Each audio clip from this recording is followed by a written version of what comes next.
Hi friends, സാനസ് വേൾഡിന്റെ പുതിയൊരു വീഡിയോയിലേക്ക് സ്വാഗതം. ഇന്ന് നമുക്ക് ഇന്ത്യയുടെ സ്വാതന്ത്ര്യത്തിനു വേണ്ടി പോരാടിയ മഹത് വ്യക്തികളെ കുറിച്ച് നോക്കാം. എന്നാൽ നമുക്ക് വീഡിയോയിലേക്ക് കടക്കാം. അനീതിക്കും അടിച്ചമർത്തലിനും മുന്നിൽ തല കുനിക്കാതെ ജീവൻ പോലും പണയപ്പെടുത്തി സ്വാതന്ത്ര്യത്തിന്റെ ജ്വാല തെളിയിച്ചവരായിരുന്നു സ്വാതന്ത്ര്യ സമര സേനാനികൾ. അവരുടെ കഥകൾ ദേശസ്നേഹത്തിന്റെയും ധീരതയുടെയും അമരമായ പാഠങ്ങളാണ്. തലമുറകളെ പ്രചോദിപ്പിക്കുന്ന അമൂല്യ സമ്പത്ത്. സ്വാതന്ത്ര്യ സമരത്തിലെ പ്രധാന നേതാവും ലോകത്തിന് അഹിംസയുടെ മഹത്തായ സന്ദേശം നൽകിയ മഹാനുമായിരുന്നു മോഹൻദാസ് കരംചന്ദ് ഗാന്ധി എന്ന മഹാത്മാഗാന്ധി. 1869 ഒക്ടോബർ 2 ഗുജറാത്തിലെ പോർബന്തറിൽ കരംചന്ദ് ഗാന്ധിയുടെയും പുത്ലിബായിയുടെയും മകനായി അദ്ദേഹം ജനിച്ചു. അദ്ദേഹം ചെറുപ്പത്തിലെ സത്യത്തിനും ധാർമ്മികതയ്ക്കും ഏറെ വില കൽപ്പിക്കുന്ന വ്യക്തിയായിരുന്നു. ഇംഗ്ലണ്ടിൽ നിയമവിദ്യാഭ്യാസം പൂർത്തിയാക്കി ദക്ഷിണാഫ്രിക്കയിൽ അഭിഭാഷകനായി ജോലി ചെയ്തു.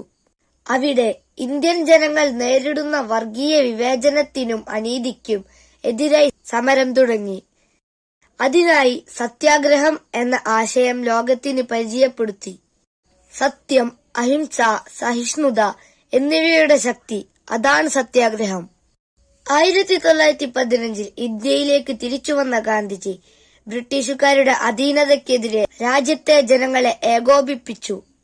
1920 നടന്ന നിസ്സഹകരണ പ്രസ്ഥാനം, 1930 ഉപ്പു സത്യാഗ്രഹം, 1942 ക്വിറ്റ് ഇന്ത്യ പ്രസ്ഥാനം തുടങ്ങി നിരവധി സ്വാതന്ത്ര്യ സമരങ്ങൾക്ക് അദ്ദേഹം നേതൃത്വം നൽകി.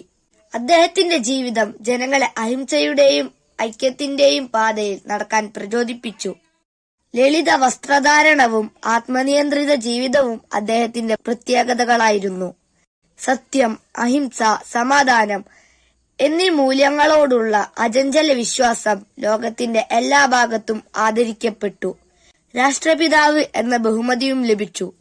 1948 ജനുവരി 30 78-ാം വയസ്സിൽ നാഥുറാം ഗോഡ്സെയുടെ വെടിയേറ്റാണ് ഗാന്ധിജി അന്തരിച്ചത്.